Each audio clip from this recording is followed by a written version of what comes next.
আল্লাহ কি চান আর শয়তান কি চায়। সরি সরি, সূরা নূরে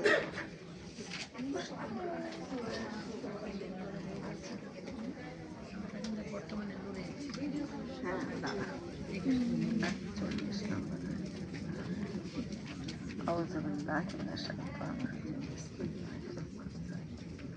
আচ্ছা, আল্লাহ আল্লাহ কি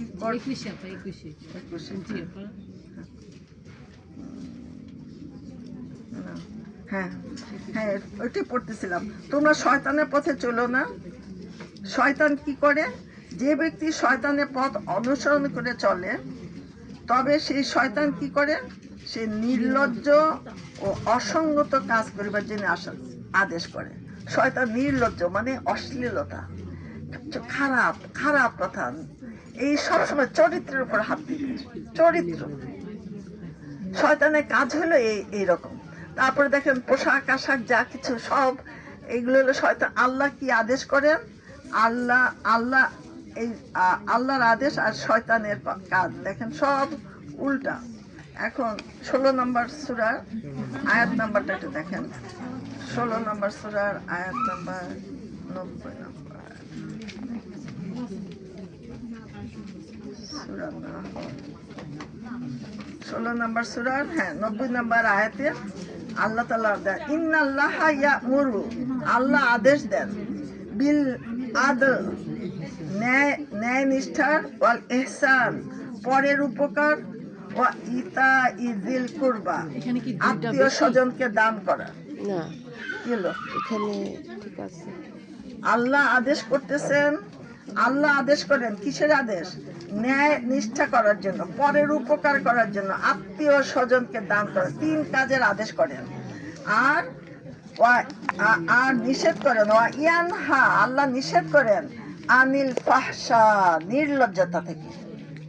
এই নির্লজ্জতা, আর শয়তান নির্লজ্জতা করতে আদেশ করে। 90 নম্বর আয়াত সূরা নাহলের 90। আল্লাহ 3 কাজের আদেশ, 3 কাজের নিষেধ। 3 কাজের আদেশ হলো ন্যায়পরায়ণতা করা, পরের উপকার করা, আর আত্মীয় স্বজনকে দান করা। এটা হলো আল্লাহর আদেশ। আত্মীয়তা বিরাট জিনিস। আত্মীয় স্বজনকে দান করার আল্লাহ আদেশ করেন। আর নিষেধ করেন 3 কাজ, সেটা হলো নির্লজ্জতা, মুনকার খারাপ কাজ, ওয়াল বাগি অত্যাচার। এই 3 কাজ থেকে আল্লাহ নিষেধ করেন। আর শয়তান এই 3 কাজ করার জন্যই প্রেরণা দেয়। শয়তানের কাজ হইল নির্লজ্জতা শিক্ষা দেওয়া, আর আল্লাহ নিষেধ করেন নির্লজ্জতা থেকে। আর শয়তান কি করে? ওই নির্লজ্জতা। বললাম না 16 নম্বর সূরা, 16 নম্বর সূরা 90 নম্বর আয়াত। কই ঘুমাইছিলেন? ও আচ্ছা, আলহামদুলিল্লাহ। তাহলে আচ্ছা শোনেন, প্লিজ শোনেন। আমাদের এই যে আমরা শুনি, কোরআন শুনি, কিন্তু আমরা একটু কোরআন অনুযায়ী নিজেকে চলতে হবে। কোরআন আল্লাহ তাআলা আমাদেরকে অতীতের কাহিনী, সত্য দেখার উপায়। এখন আমরা হলাম বর্তমান, আমরা হলাম দুনিয়াতে আছি, এটা হলো আমাদের সুযোগের জায়গা। এখন এখানে আমরা যা করব আখিরাতে সেটা পাবো। আর অতীতের কাহিনীগুলি বলে আল্লাহ তাআলা আমাদেরকে সংশোধন করেন।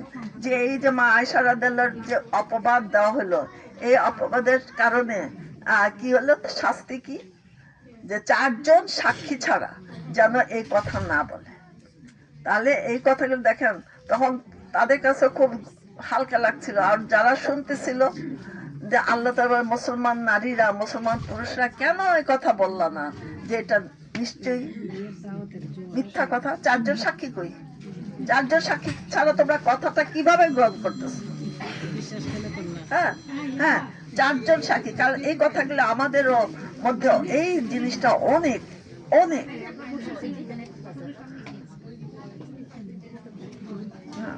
তাহলে এখন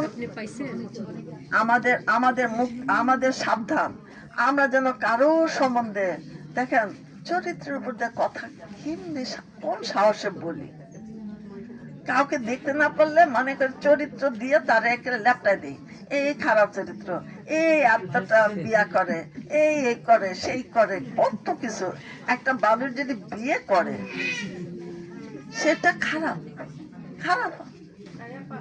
হ্যাঁ, আর যেটা আল্লাহ হালাল করেছে, অনেকে এরকম মনে করে যে বিয়ে বিয়ে করলো কেন। হ্যাঁ, বলে কি আমাদের কোরআনের জ্ঞান আছে, কোরআনের জ্ঞান আছে মানে কি অপবিত্র অপবিত্রের জন্য পবিত্র পবিত্র। এখন একটা মানুষ যদি বিয়ে করে তাহলে তো এটা চরিত্র খারাপ বলা যায় না। একটা মানুষ যদি বিয়ে করে তাহলে, যদি বিয়ে না করে যদি সে খারাপ কাজ করতো তাহলে সেইটা হলো খারাপ।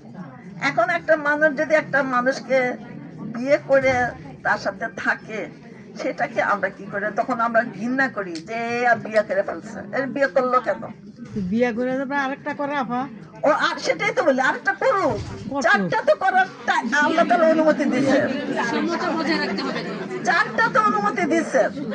এখন ও বিয়া না করে তার সাথে খাতির করে থাকলে তো এইটা হইলো খারাপ, এটা হলো খারাপ চরিত্র। কিন্তু এখন যদি কেউ বিয়ে করে তখন আমরা বলি তারে খেলে এই কয়টা বিয়ে করছে, এই বেটা ওই অতগুলো বিয়ে করছে, আমরা খারাপ চোখে দেখি। খবরদার এগুলো যেন আমরা করি না, এগুলো করলেই কিন্তু আমাদের এরকম আল্লাহ তাআলা সেটাই বলতেছে যে তোমরা কাউকে খারাপ খারাপ ধারণা করবে না। আর খারাপ হবে কি, যদি এই চরিত্রের উপরে কথা বলতে চাও তাহলে চারজন সাক্ষী ছাড়া যেন খারাপ বললো না, মুখ দিয়ে কথা বের করো না। আচ্ছা, তাহলে আল্লাহ তাআলা আমাদেরকে এই যে সেই জন্য আল্লাহ তাআলা বলে মা সারা জল সমাজে এই যে তুফান উঠছে, আল্লাহ তাআলা বলেন তোমরা এটাকে খারাপ মনে করো না, বরং এটা আল্লাহ তাআলা আইন দিয়ে দিচ্ছেন, এটা তোমাদের জন্য উত্তম। আমরা যেন এখন আল্লাহ তাআলা আমাদেরকে যে আইনটা দিলেন যে আমরা যেন কখনো এইরকম চরিত্রের উপর কথা বলতে গেলে যেন চারজন সাক্ষী ছাড়া মুখ দিয়ে যেন এই কথা বাইর না করে। আমরা খালি একটার সাথে একটা কথা হইলেই এই যে এরকম আছে, এই তো তার ছেলেটা এরকম, তার মেয়েটা এরকম, তার জামাই এরকম, ওই গেছে গা, ওই যে পরে কে করে। যাই হোক, এখন যার ইচ্ছা করুক, আমরা যেন আমরা যদি বলতে যাই আরেকজনকে বলতে যাই নিজেরা